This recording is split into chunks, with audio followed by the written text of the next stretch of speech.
mic check, please. Hey everybody, welcome back to the Ducks Unlimited podcast. I'm your host, Chris Jennings. I'm your host, Dr. Mike Brasher. My name is John Gordon. I'll be your host. And I'm your host, Katie Burke.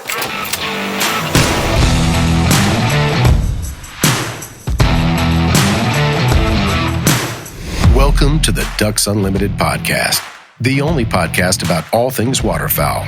From hunting insights to science-based discussions about ducks, geese, and issues affecting waterfowl and wetlands conservation in North America, we bring the resource to you, the DU Podcast.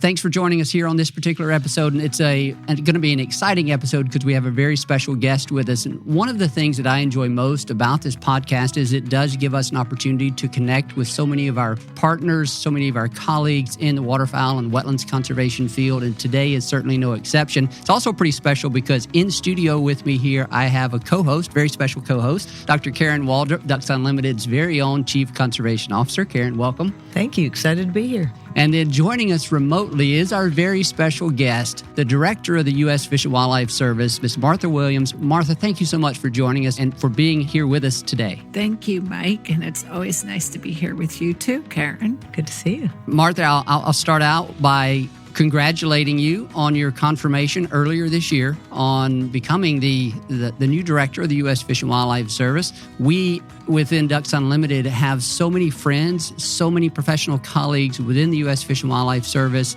that we pay attention to what happens in your agency, and those type of decisions on who is going to be the next leader of that agency are so important to us because we care about those friends, those people that work for the service, both as friends as well as professional colleagues. So congratulations on that, and we certainly look forward to your leadership for that so important agency. Thank you so much, and I look forward to it as well. I completely understand how critical Ducks Unlimited is to the Fish and Wildlife Service in our achieving our mission, and that long-standing partnership has been terrific.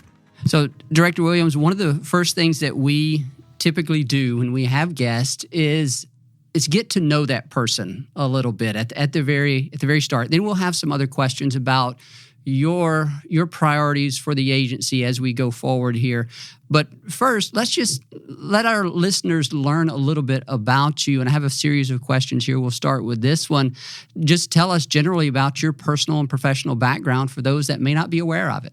Thanks, Mike. I grew up on a farm north of Baltimore where my parents in their 90s still live, and they still actively farm it. So right now, one of the benefits, the beauties of being back in D.C., as hard as it is to leave Montana, one of the benefits of being back here is I go up to the farm on the weekends when I can, and I really help out. I'm learning the patterns of how to mow the fields and when they plant and harvest, and so I'm learning from them.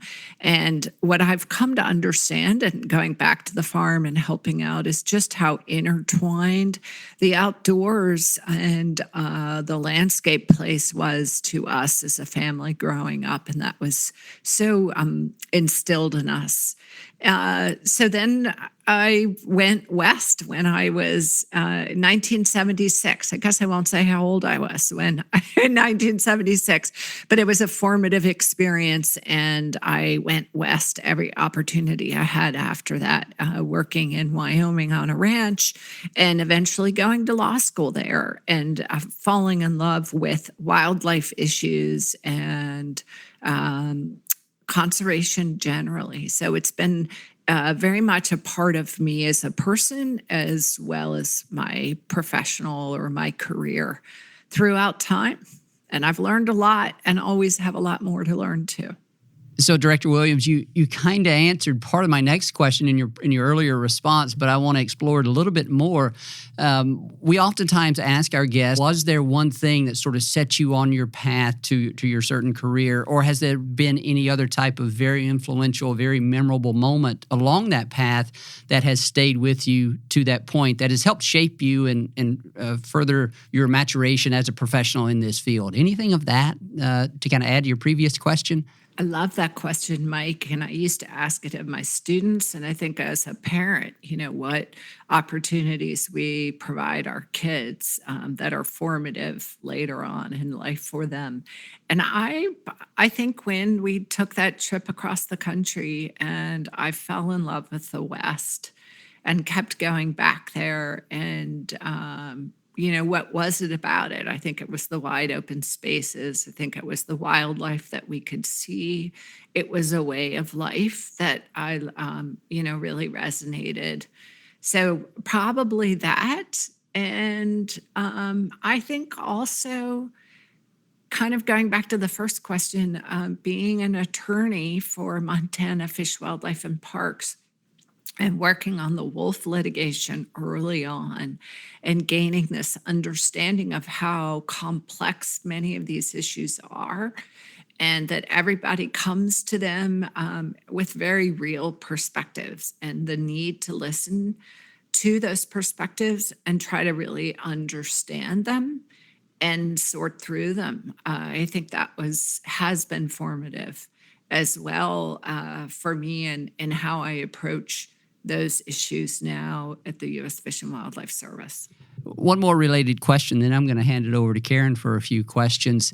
Along that journey, any type of particularly influential people in your life, personal or professional, that a lot of times this question is fun because it gives our guest an opportunity to pay tribute to those people that have been very influential in their lives. Any people like that for you, Martha? Oh, I think so many. It's hard to just pick a few.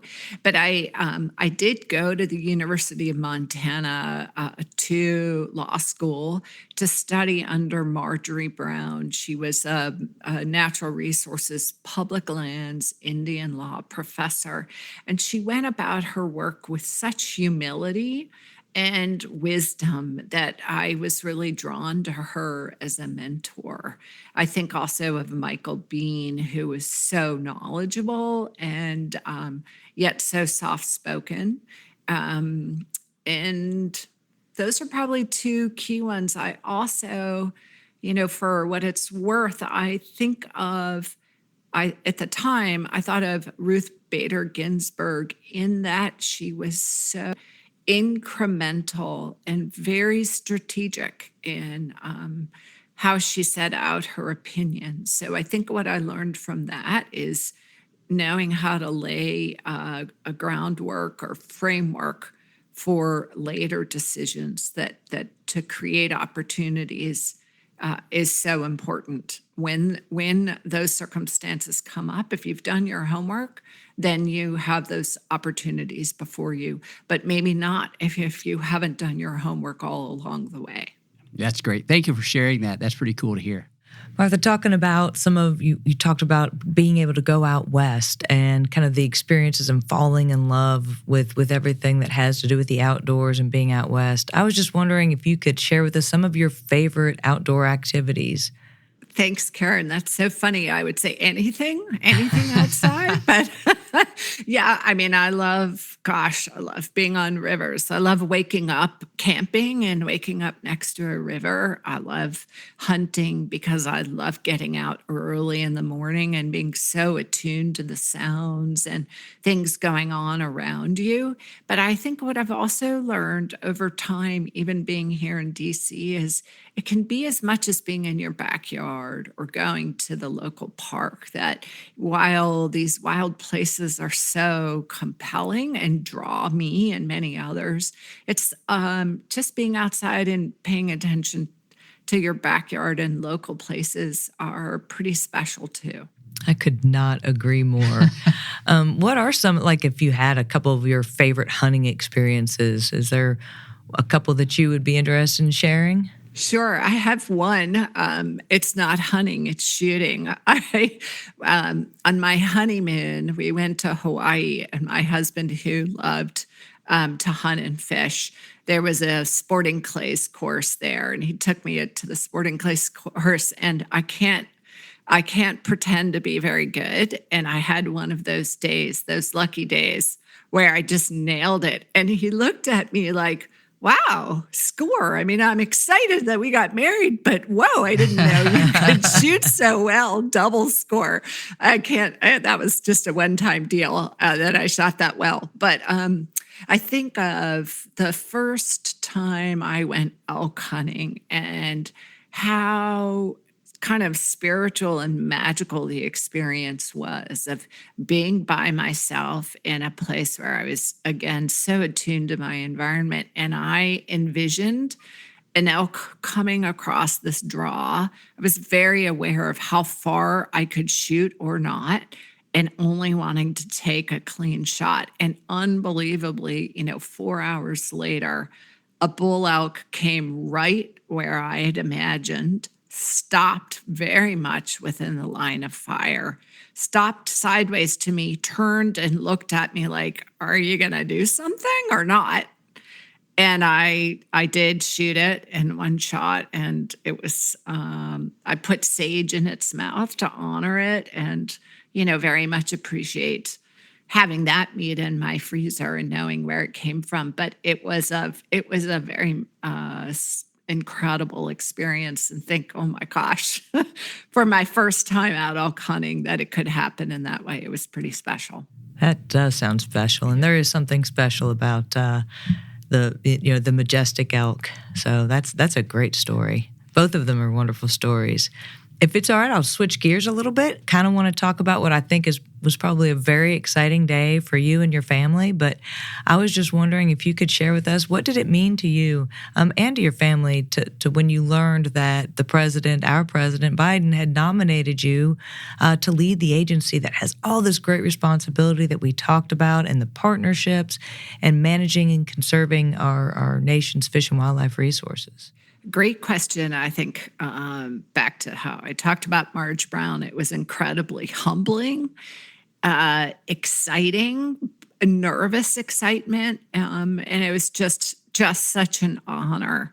And I think about it, I think of all of the sum of experiences I've had that led up to that moment, and how I need to draw on every single one of them. Ones that you might be obvious, and then other ones perhaps not so obvious. So I just felt like it was this culmination of a lot of factors, and mostly it was just a feeling of deep appreciation and corresponding responsibility, that it's an honor. Director Williams, I have a question for you. And as we get into these next ones, we're going to be talking about some of your priorities as the director for the Fish and Wildlife Service. But I guess before we go too far down there, this is Ducks Unlimited. Our members, our supporters are avid waterfowl hunters. And I will say, I'll take the liberty of saying that we have a video here that's enabling us to interact. And I'm looking over your right shoulder, I think. And is that a common eider that I see mounted over there? It is. I'm very happy to see that we have a waterfowl species there prominently in your office there. So thanks for that. So and a trumpeter swan too. You can't see it quite. Oh, there it is. Yeah. He's my guardian back there. That is great. So it is the time of year when traditionally waterfowl hunters, waterfowl managers get so excited about, because we're all looking north to the breeding grounds of the northern U.S. and Canada. And of course, this is when our Fish and Wildlife Service partners, Canadian Wildlife Service partners, state and provincial partners have been out there conducting the waterfowl breeding population and habitat survey. You know the story as well as anyone about us being without it for the last 2 years due to the pandemic. We have spoken with the chief of the Division of Migratory Bird Management, Dr. Ken Richkus, and he has told us and shared with us, yes, that the survey is being conducted. But I wanted to give you an opportunity as a director of the agency, anything that you're able to share about the status, the completing of that survey. And you probably don't have the numbers, can't give us a sneak peek, but anything worth sharing about the status of that survey? Excellent question, because it's one that I've gotten a lot. So I'm glad to be able to address. And I know Dr. Ken Richkus was on your podcast, super helpful for him to give that detailed information. But the story is so important that for the first time since the pandemic, our aerial survey crews were able to enter Canada to conduct the waterfowl breeding population and habitat survey, that May survey. And it was such a relief that we were able to do so. I think it's really cool that there were 9 Fish and Wildlife Service air crews, there were 2 ground crews, and then we worked with Canadian Wildlife Service for 3 of their air crews and 3 of their ground crews. So it's just, I think it's a testament to what it takes collectively for all of us to manage and steward these incredible species, waterfowl species, and to our pilots, to everything that goes into them. I can't give you much of a hint. It's still early for us to know what those surveys will mean as far as an estimate population size and waterfowl production, but I know everyone's super busy to be able to get those draft reports out. I wish I could give you an indication, but I don't. In this instance, I don't know any more than you do, and we'll all find out probably around the same time. But they're really key, and I'm glad those surveys were able to happen. Yeah, I figured that was the case, but I had to ask, but no, yes. Thank you for that. And thank you to all of your staff for the great work that they do on that survey. And we'll look forward to that report. Yeah, it's a lot of hard work, but what an incredible, database as far as like the series of flights over the years. There's really nothing that compares to the data that has been able to come in from those surveys. So it is wonderful to have. Yeah. Thanks, Karen. I think it's a good reminder. We need to remind ourselves, I think, in these days of those pieces that are so cool about what we do and all that it takes to provide that really important data. So partnerships are also extremely important. And really to meet all of the needs of migratory birds, it takes lots of partners and lots of coordination and communication and these strong relationships. And in my previous role with Kentucky Department of Fish and Wildlife, I know how important that relationship and that partnership is with U.S. Fish and Wildlife Service. And so I was wondering, how do you view and really describe the partnership that exists between state and federal agencies to make sure that we have effective management and sustainable waterfowl populations? Great question. And I think it's pretty fun, Karen, that you and I both work together, while in Kentucky and Montana. And then now we're in these positions where we're still working together and on a more national scale. I think the first answer is those partnerships are absolutely critical. I don't think any of us could get our work done, achieve our missions alone. I mean, these are definitely and necessarily collective efforts. And what does that mean, really? So there's that long-standing coordination and sometimes corresponding tensions between the Fish and Wildlife Service and the states, understandably so. I mean, that's very important, those relationships are. But then there are also, like Ducks Unlimited, the NGOs and our other partners that have been part of this work for so long and get the processes and are incredibly supportive and effective. Then I think of the migratory bird joint ventures, as key components to addressing migratory birds, the challenges they face and the opportunities that we have to address them. I think about collaborative conservation. For me, that is the model going forward because it's necessary that we all work together. I think also we have a chance to show the value of collaboration. We have a chance to show that these are issues that cut through politics. I mean, politics influence some pieces of it, but there's so much of what we do that cuts through that and requires us to work together well. I think of voluntary efforts by private landowners. We're talking about public land, private land, governmental parties, tribes, local government, and NGOs and business as well.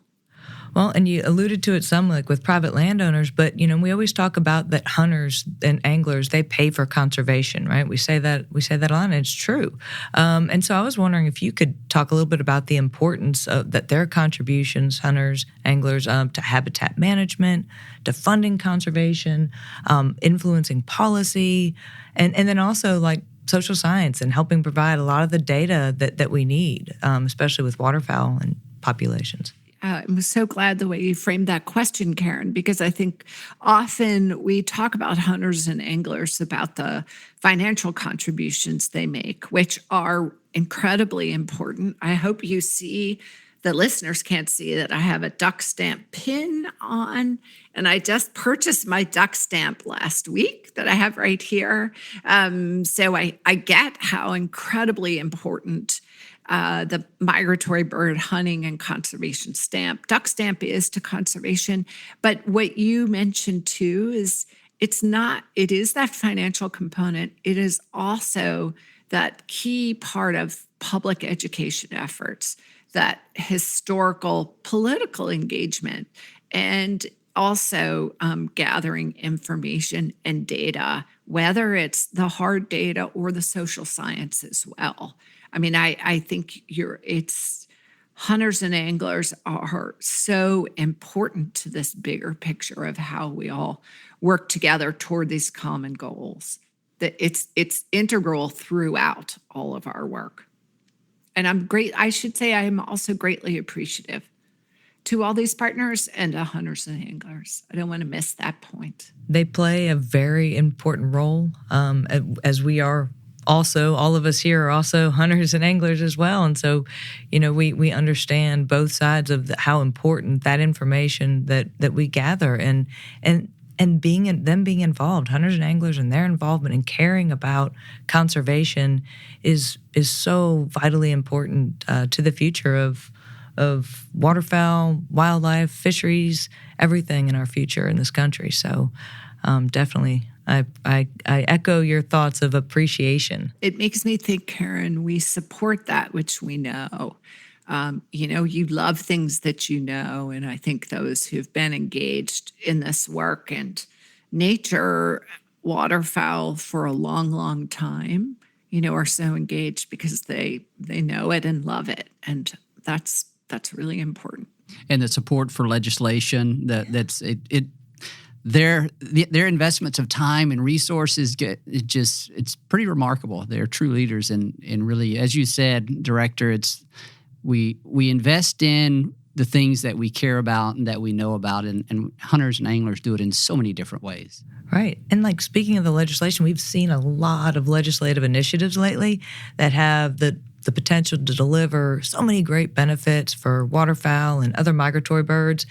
Things like the Great American Outdoors Act, the Infrastructure Investment and Jobs Act, America the Beautiful. I mean, there's many others. And actually, Director Williams, during your time as director and, in the future, what do you think some of your greatest priorities are going to be for supporting refuges, waterfowl and habitat conservation, and other migratory bird issues, given a lot of those legislative pieces that we're seeing? So priorities related to the National Wildlife Refuge System, I think about how important conserving habitat for waterfowl and migratory birds is, and the refuge system is such a key part of that.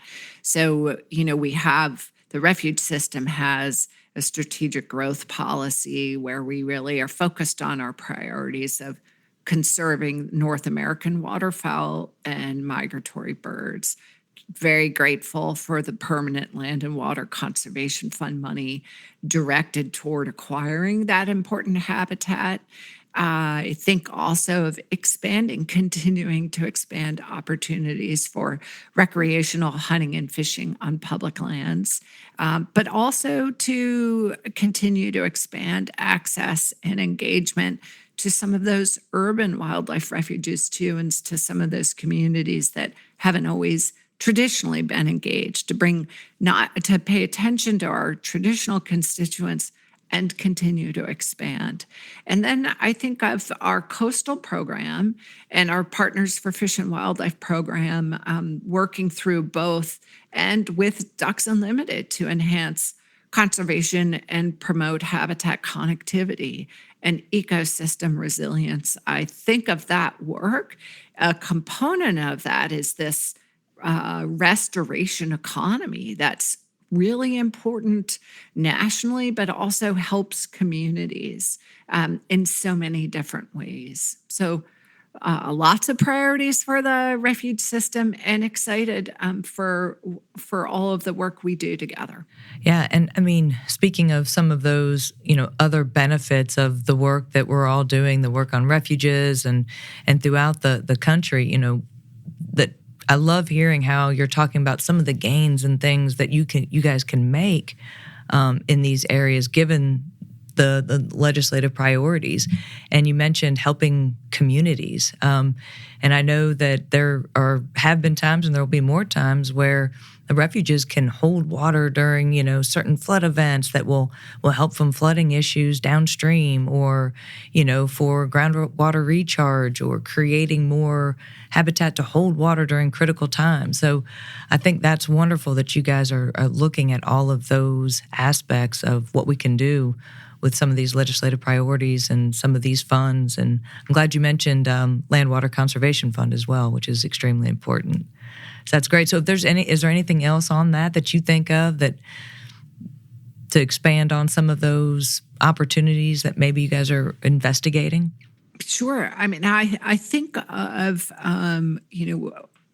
this administration has prioritized and has explicitly recognized the value of conservation. So, whether it's through addressing climate change, whether it's through the Restoring America the Beautiful report, it's an investment, a recognition of its importance, and an investment in those practices that I think all of us in this profession have learned, those lessons we've learned over the years, that voluntary, locally led conservation is most durable, that we honor and respect private property rights, that we work with communities, that we work with tribes, that those kind of key components we will only be amplifying, and that we have a real investment in. I think of supporting joint ventures, and our support for joint ventures aligns so well with this administration's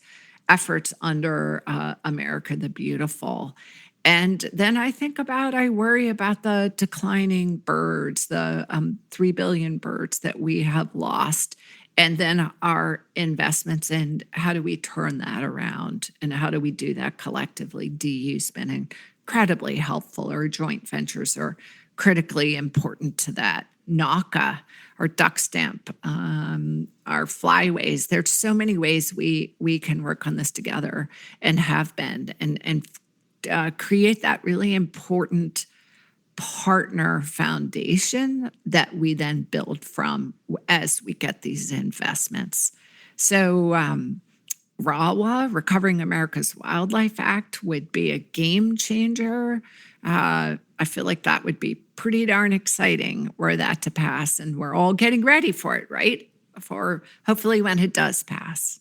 I think the theme I want to convey is just how important our partnerships and voluntary efforts are, and that we have a foundation to work on there. And what we really want to do is to continue to build on that and invest in it.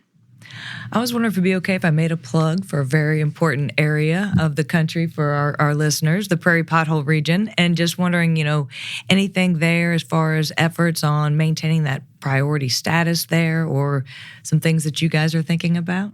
Well, you bet we'll continue to make that a priority area.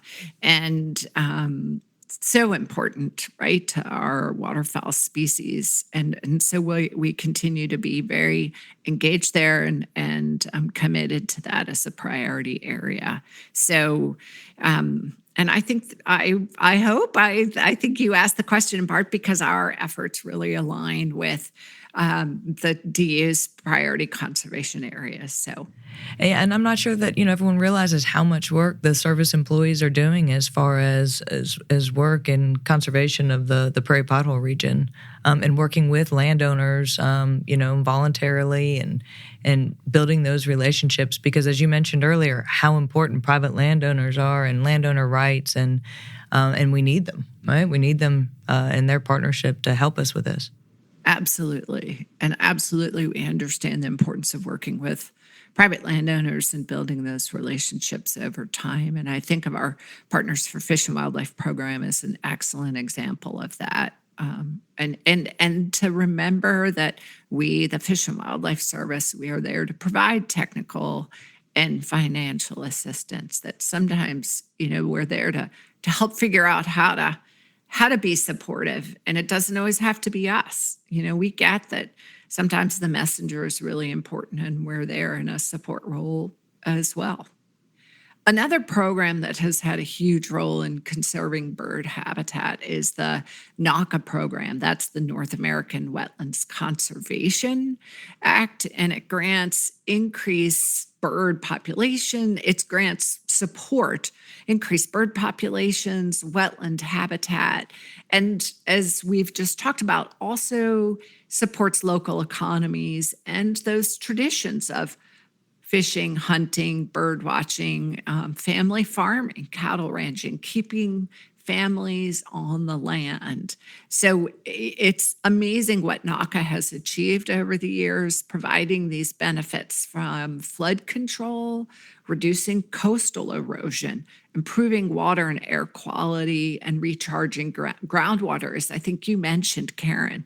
So in the past 3 decades, NACA has funded over 3,000 projects, totaling over $2 billion in grants.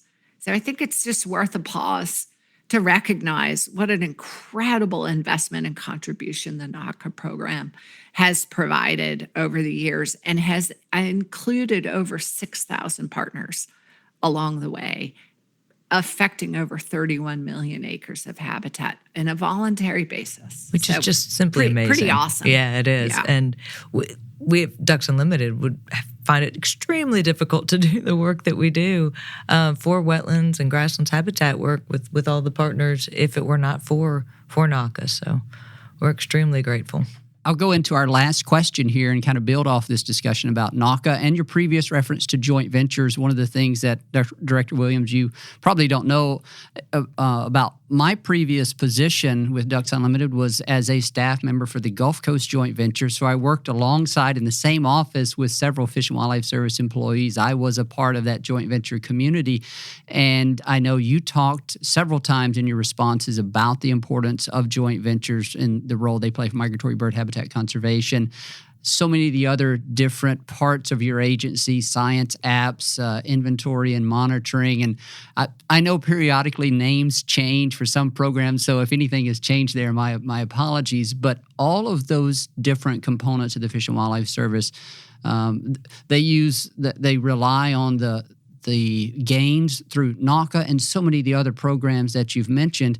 But it's increasingly challenging to kind of think about what the future landscape is going to look like because it is changing so much. And this kind of gets into the question. We are living in a time of abundant, rapid change in so many different ways, whether we're talking about longstanding land use change, the conversion of our native habitats, whether we're talking about more recent changes of sea level rise, or the challenges with limited water supplies in the western U.S. and our droughts going to become more frequent with changing climate. All of these, there's so many things that are going on right now. It's sometimes very difficult to think, how are we going to ensure that the conservation decisions we're making today are resilient and are able to kind of adapt to all those different changes. And I know all those people that I mentioned, all those programs that I've had the pleasure of working with, take those things into mind. But as the person at the head of that agency, what opportunities do you see, or will you try to promote to ensure that the services conservation decisions are appropriately considering all those changes? Where does science fit into that? It's a big question, but how are you? But I know it's a big issue for you and your agency, and so what opportunities do you see, and how will you promote that among your priorities?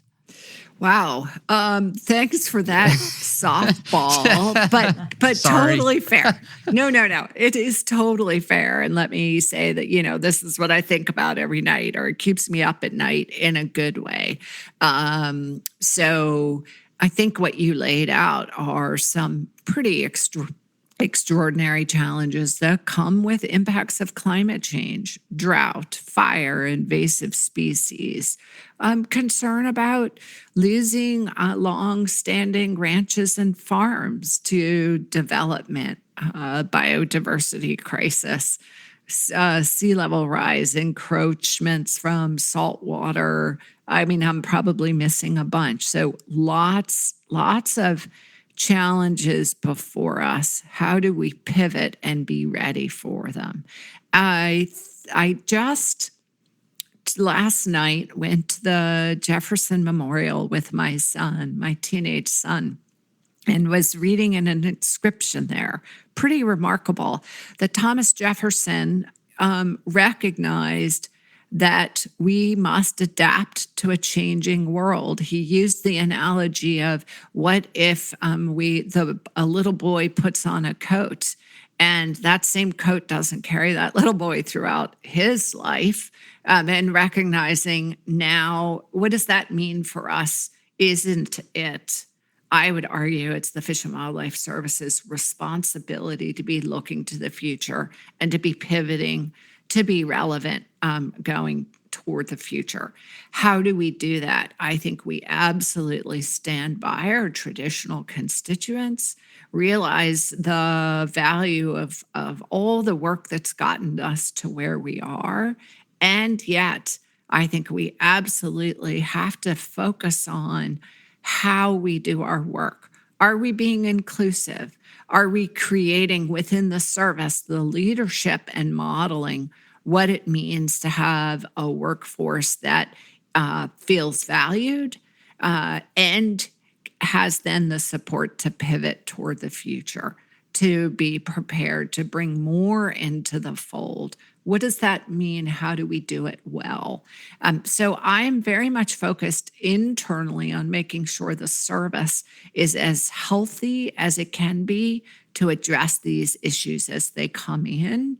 And then it goes back to the way I started, so that we've done our homework and we are ready for the opportunities that come our way. Have we done our homework, and are we ready for RAWA to pass? I would argue yes, and we need to keep working on that. Are we ready and poised to put the bipartisan infrastructure law projects on the ground? I think yes. How do we be poised for those opportunities coming our way? Can we engage with tribes more? Can we think about these other ways of knowing and learning? And frankly, be thinking for the long game.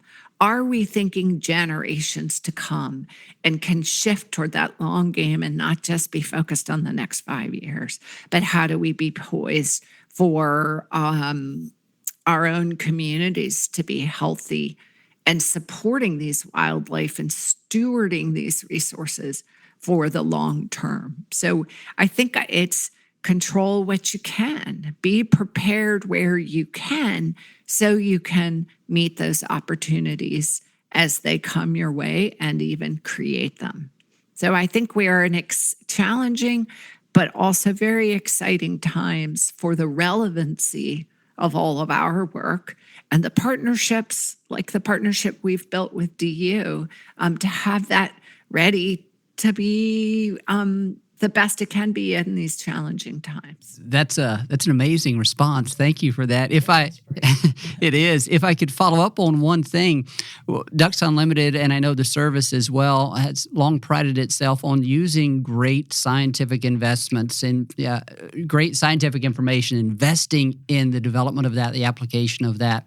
How important is that in the preparation that you just talked about, both within your agency as well as partnering with scientific institutes, universities outside the agency? Yeah, perfect segue. It's incredibly important. That, I think, is that homework, that foundation, that scientific foundation, the scientific integrity, that we keep that going, right? That it informs our decision making.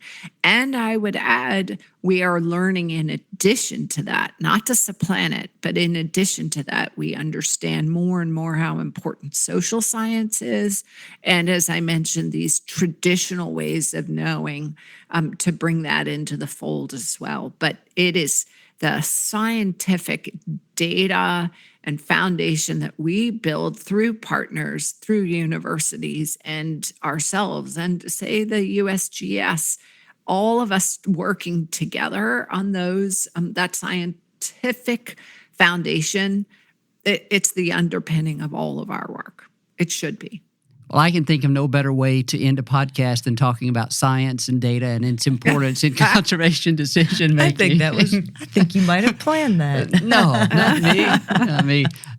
Director Williams, thank you so much. I'm going to toss it to Karen here for, I guess, a thank you on behalf of Ducks Unlimited. But personally, thank you so much. This has been awesome.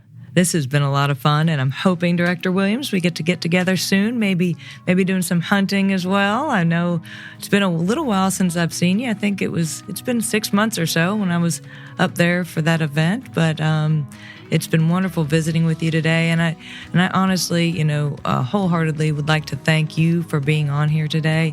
I would like to thank you for your leadership, for your friendship, for your partnership, as well as all the staff members with U.S. Fish and Wildlife Service, incredible partners for us at Ducks Unlimited, and doing an amazing job for all of our wildlife and fisheries and all the conservation work across the country. So grateful for the work that you guys do, and thank you so much for being on today.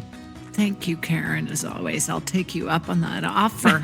And I'd be remiss to say that I just feel joyful in the work that I get to do, and it's because of the incredible staff at the Fish and Wildlife Service around me and these longstanding relationships that we've all built. So it's a pleasure.